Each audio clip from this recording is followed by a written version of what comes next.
구독과 좋아요는 다음 영상을 만드는 큰 에너지가 됩니다. 아마추어는 설득을 하고 프로는 협상을 한다. 시작합니다. 1장. 협상의 기본 정석. 협상이란 이해관계, 근심, 필요, 공포, 욕구를 놓고 갈등 상황에 처한 사람들이 향후의 자원을 어떻게 나눌지 혹은 어떻게 협력할지를 결정해가는 과정을 말한다. 1. 협상의 유형을 이해하다. 모든 협상은 경쟁과 협력이 동시에 필요하다. 즉 협상은 자원을 분배하는 특징이 있지만 이것은 협상의 여러 가지 측면 중 한 가지 단면일 뿐임을 이해해야 한다. 호혜적 협상에서는 협상가들의 파이의 크기를 어떻게 키울 것인지 혹은 새로운 가치를 어떻게 창출해낼 것인지가 핵심이다. 보통 협상가들은 하나 이상의 쟁점을 찾아낸 후 여러 가지 쟁점 중 서로에게 필요한 쟁점을 주고받으면서 호혜적인 협상을 벌인다. 2. 협상가들이 얻어내려는 것, 순가치 결과. 순가치 결과란 협상가들이 합의가 불가능한 대안을 갖기보다 이 대안보다 더 좋은 합의에 도달하려고 노력하는 것을 의미한다. 3. 협상 전략의 5가지 핵심. 협상 당사자, 쟁점, 입장, 파워, 목표. 협상 당사자. 협상 당사자들을 파악한다는 것은 협상에서 누가 협상의 이해관계나 협상 결과에 관계되어 있는지를 파악하는 것을 의미한다. 협상 쟁점. 단 하나의 쟁점만으로 협상하지는 말자. 호혜적인 협상을 위해서는 항상 여러 가지 다양한 쟁점들을 가지고 있어야 한다. 입장. 로저 피셔와 윌리엄 유리는 명저인 예스를 이끌어내는 협상법에서 협상가들은 상대의 입장 뒤에 숨어있는 이해관계를 파악해야 한다고 조언하고 있다. 나에게 덜 중요한 쟁점들은 상대에게 양보하고 대신 나에게 더 중요한 쟁점들은 해결 과정에서 나의 이해관계가 반영될 수 있도록 준비해야 한다. 힘의 원천. 파트너는 협상 이외의 최고 대안을 의미한다. 즉 상대와 합의를 하지 못하게 될 경우 언제나 다른 상대와 합의할 수 있는 대안을 말한다. 현재 진행하고 있는 협상 외에 내가 가지고 있는 최선의 옵션인 셈이다. 파트너는 당신이 가지고 있는 파워의 원천이다. 당신이 가지고 있는 파트너가 좋으면 좋을수록 상대방으로부터 더 많은 것을 요구할 수 있기 때문이다. 투쟁적 협상이든 호혜적 협상이든 파트너가 독립적이든 서로 연관이 되었든 파트너는 협상가가 협상을 언제 교착시킬지 결정하는 데 매우 중요한 기능을 한다. 협상의 목표를 분명히 하라.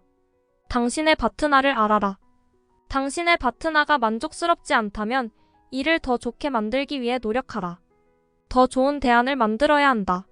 저항 가격을 정할 때 파트너를 기준으로 삼아라. 목표 가격. 목표 가격을 세울 때의 대비책은 선례들을 찾는 것이다. 선례의 중요성은 비즈니스를 할 때도 너무나 중요하다. 4. 협상의 기초 정리. 협상 계획서. 협상 계획서는 협상 전략을 짜임새 있게 수립하는 데 매우 도움이 된다. 협상을 준비할 때 협상 쟁점들을 순서대로 세로로 적어본 후 가로 방향에는 나와 상대를 배치해서 정리해본다. 이때 협상에는 직접 참여하지 않지만 본 협상과 관련해 중요한 이해관계를 가지고 있는 사람들이 있으면 그 옆에 추가해도 좋다. 5.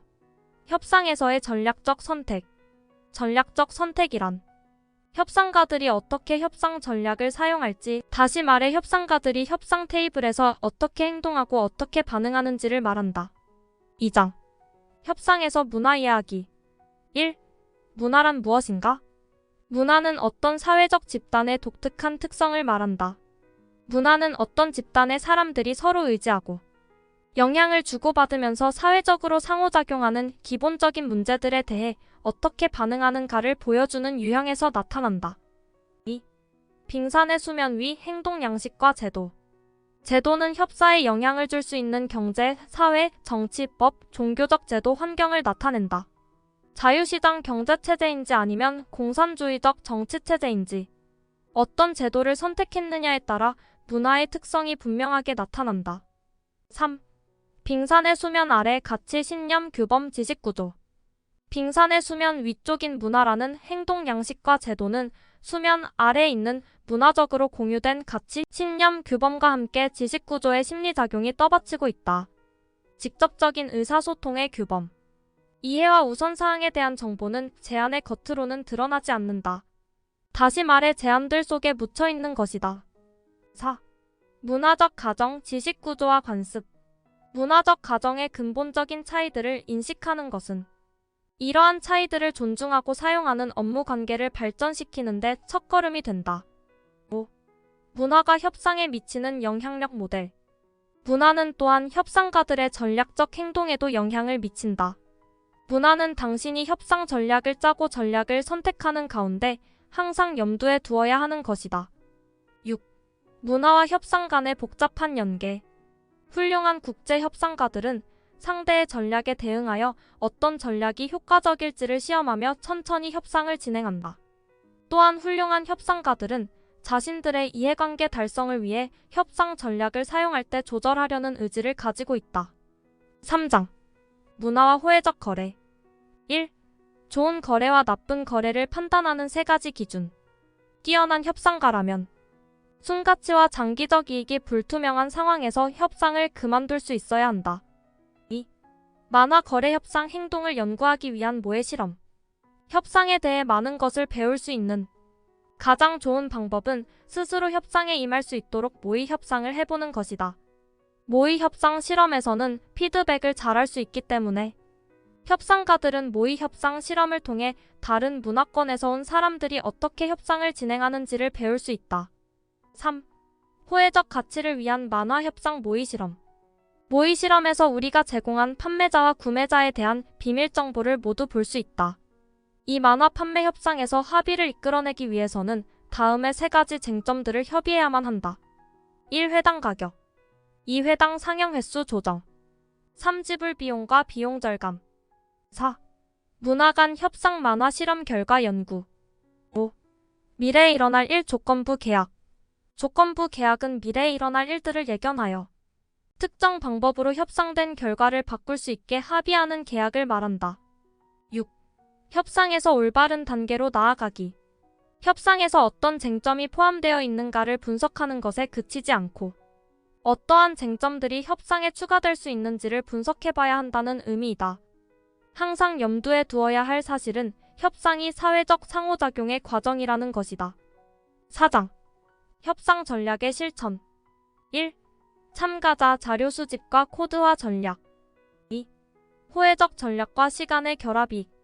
더 많은 호혜적 합의를 도출해낸 만화 협상가들은 공통적으로 2가지 특징이 있었다. 첫째, 협상 중에 정보에 대한 관심이 대단히 많았다. 둘째, 정보를 얻기 위한 전략을 가지고 있었다. 상호질문 전략에서 얻는 공동의 이익. 협상가는 쟁점, 이해관계, 우선순위에 대해 질문을 할 필요가 있고 대답할 필요도 있다는 것이다. 제안 전략은 제안이 시간의 흐름에 따라 어떻게 변할지를 기획하는 것이고 제안의 변화에서 상대의 이해관계와 우선순위에 대한 결론을 추출하는 것이다. 제안에 대한 조언. 제안을 통해 호혜적 합의를 위한 정보를 얻고 입장을 명확하게 할 수 있다. 정보를 얻기 위해 제안을 할 때에는 생각을 어느 한 곳에 놓지 말고 다양한 지식을 통해 열심히 탐색해야 한다. 정보를 활용하기 위해 제안을 할 때에는 여러 개 쟁점의 제안을 내놓아야 한다. 저맥락 문화의 협상가들에게는 연속된 한 개 쟁점의 제안들보다 연속된 여러 개 쟁점의 제안들에서 정보를 얻는 것이 더 쉽다.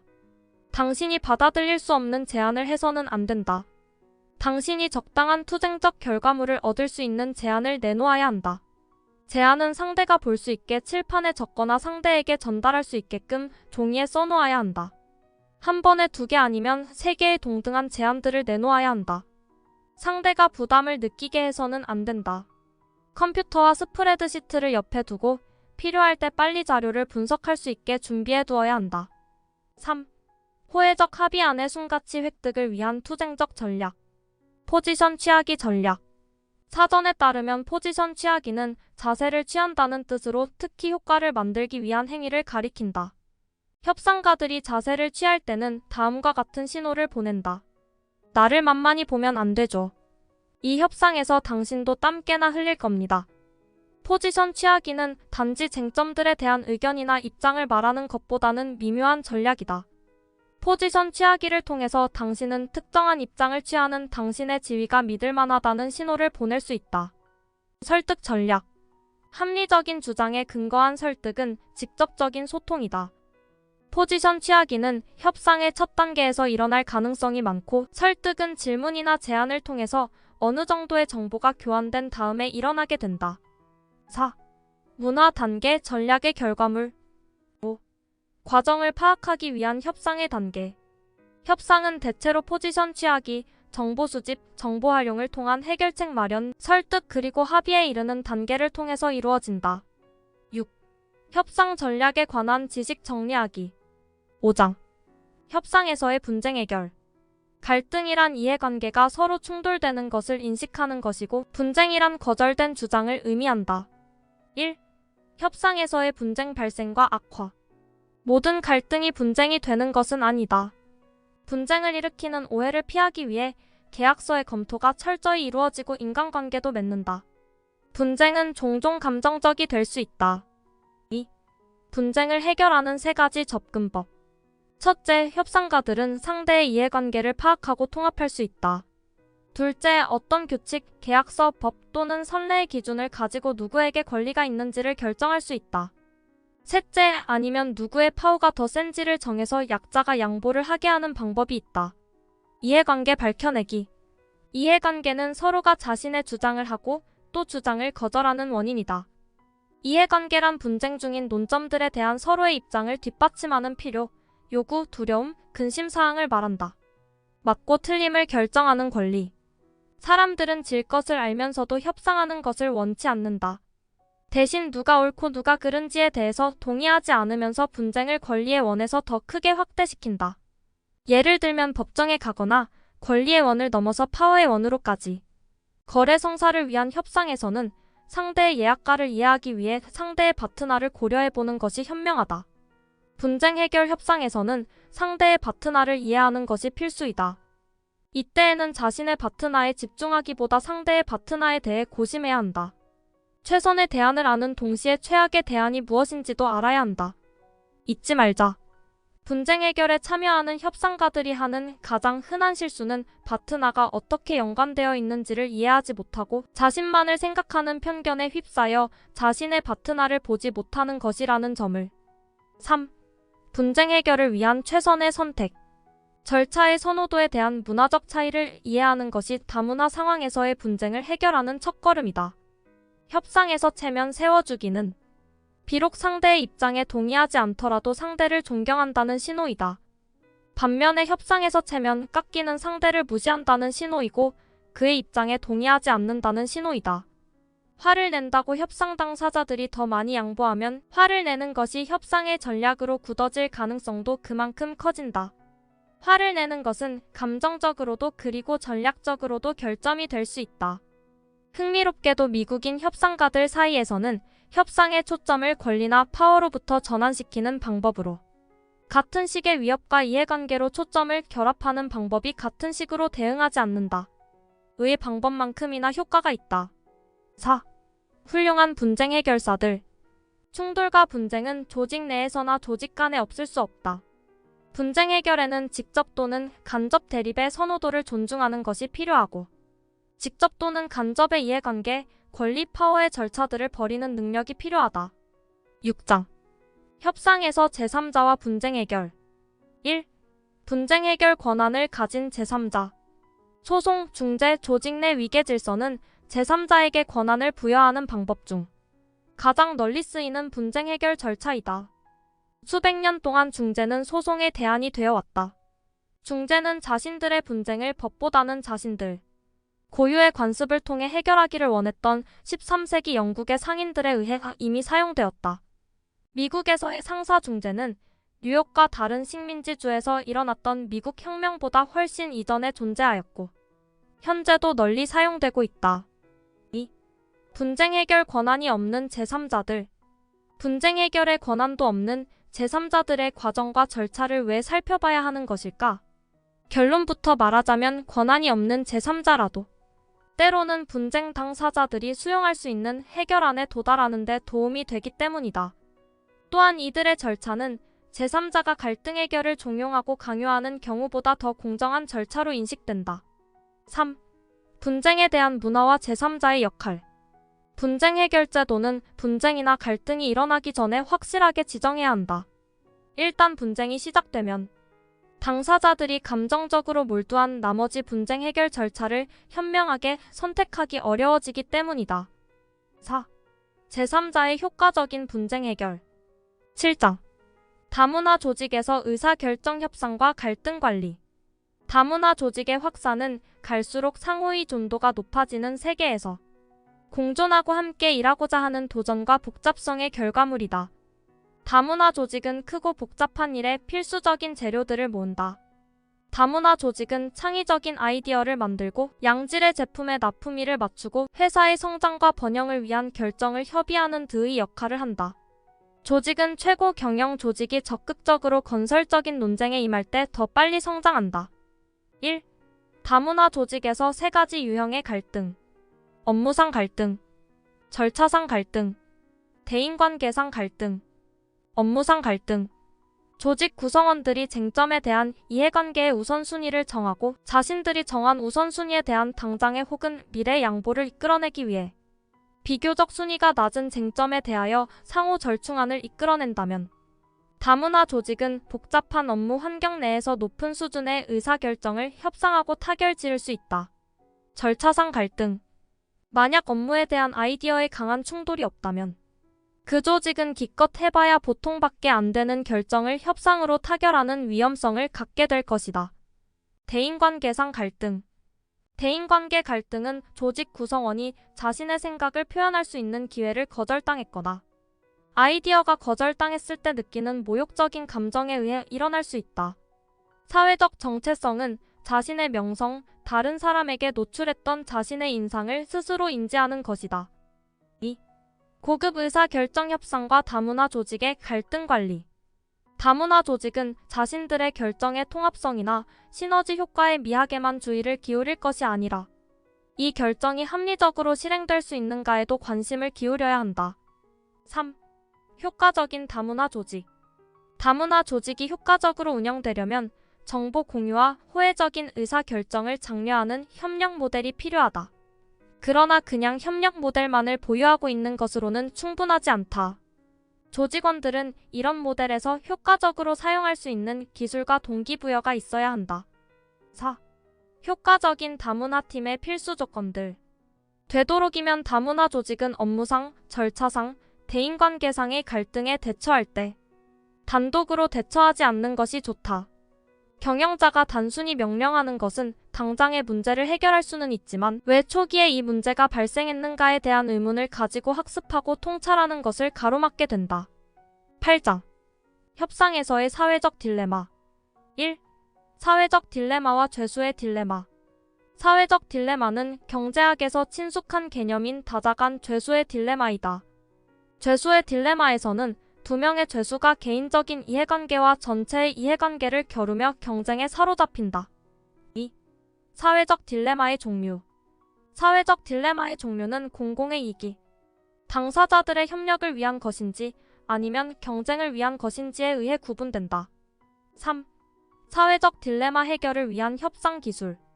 사회적 딜레마가 통제되고 있는지를 판단하는 좋은 기준은 개인적 이해관계와 집단적 이해관계가 균형이나 평형을 이루고 있는지를 살펴보는 것이다. 문화적 차원에서 비롯되는 문제는 다른 문화에서 온 사람들이 사회적 딜레마 상황에 처해졌을 때 그들이 공정하다고 생각하는 규범이 저마다 다를 수 있다는 것이다. 4. 사회적 딜레마에서 이해관계 협상하기. 사회적 딜레마에서 협력을 위한 협의를 더 효과적으로 만들 수 있는 첫 번째 단계는 모든 딜레마는 개인적 이해관계와 공동체적 이해관계 사이의 균형 상태라는 것을 인식하는 것이다. 9장. 협상 테이블에서의 정부. 1. 해외 투자에서 정부의 이해관계. 해외 직접 투자에서 정부의 가장 핵심적인 이해관계는 두 가지이다. 첫째, 통제력을 유지하는 것으로 정부의 정치적 수명을 위험에 빠뜨릴 수 있는 투자는 외면받을 가능성이 크다. 둘째, 경제개발과 개발 과정에서의 통제력, 다시 말해서 경제개발 과정에서의 국가 안보를 보전하고 공무원과 민간 사업자들 간의 비리를 막는 것이다. 2. 투자자들의 이해관계와 위험성 그리고 대비책. 만약 당신이 협상이 마무리되기 전에 실행 단계에서 생길 수 있는 잠재적 문제점에 대한 쟁점을 거론하기를 주저한다면 그것은 협상이 진행되는 동안 쌓인 신뢰의 오점을 남기게 될 것이다. 3. 국제 협상에서의 여러 가지 난관들. 관료주의. 많은 국가 내에서 정치인들은 나타났다 사라지곤 하지만 관료는 항상 존재한다. 정치적 발의안을 시행하는 것이 관료들이고 해외 투자자들이 허가, 세율, 그리고 전력, 용수, 하수 처리를 포함한 다른 필요한 사항들을 협상하는 주체도 관료들이다. 부패는 합법적, 윤리적 혹은 도덕적으로 옳은 것들로부터 멀어지는 행위이다. 당신 고유의 윤리적 기준 세우기. 당신의 명성에 초점을 둔 개인적 기준을 만들어라. 다른 당사자의 비윤리적 행위에 대응할 때는 창의적으로 생각하고 절제하라. 이상을 가져라. 당신이 세워놓은 기준의 한계를 깨달아라. 당신이 종사하고 있는 산업 밖에서 당신이 존경할 수 있는 사람을 사귀어라. 4. 당신의 고용인들을 국제 업무에서 보호하기. 5. 자유무역의 그림자. 6. 협상 테이블에서의 정부. 정부는 국제 협상에서 중요한 역할을 담당한다. 정부가 협상 테이블의 일원으로서 직접적으로 테이블에 앉지 않더라도 정부는 협상에 영향을 주는 정치적, 사회적, 법적 환경의 주요 요소이다. 이 환경을 이해하는 것이 합의에 이르게 될지 아니면 교착 상태에 빠지게 될지를 판가름할 것이다. 10장. 세계에 당신을 맞출 것인가? 당신에게 세계를 맞출 것인가? 1. 국제 공용어 영어의 미래는? 글로벌 비즈니스에서 사실상의 세계 공용어인 영어. 현재 영어를 모국어로 사용하고 있는 사람들이 쓰고 있는 모습 그대로 발전해 나가지는 않을 것이다. 세계 각지의 다양한 사람들이 영어를 사용할수록 영어는 그 형태가 바뀔 것이다. 2. 표준화된 국제협상 문화. 표준화된 국제협상 문화는 순식간에 만들어지기 힘들 것이다. 전 세계적으로 협상 전략에 문화적 차이를 포함시키는 것은 계속될 것으로 전망된다. 유능한 협상가들은 그 상황에 적합하도록 전략들을 조정하였다. 3. 유능한 국제협상가가 되기 위하여. 국제적 환경에서 유능한 협상가가 되기 위해 협상가들은 다른 문화의 영향을 받아 만들어지는 지식구조, 대면 전략, 의사소통 전략과 함께 협상 기술들도 함께 발전시켜 나가야 한다. 공존. 문화적 차이로 발생하는 어려움에 직면했을 때 협상가들은 창의적으로 생각해야 한다. 이러한 상황에서 대부분의 사람이 발휘할 수 있는 창의성은 바로 상이한 문화적 전략들을 공존하도록 두는 것이다. 인내와 존중. 국제협상에서 공존은 내 것과는 다른 협상 전략들을 이해하고 존중하는 것을 전제로 한다. 이렇게 하는 것은 내 문화적 방법이 최선의 방법이라는 자문화, 중심주의적 생각을 뒤로하고 창의성을 바탕에 두어야 한다. 여기까지 아마추어는 설득을 하고 프로는 협상을 한다 소개였습니다. 구독과 좋아요는 다음 영상을 만드는 큰 에너지가 됩니다.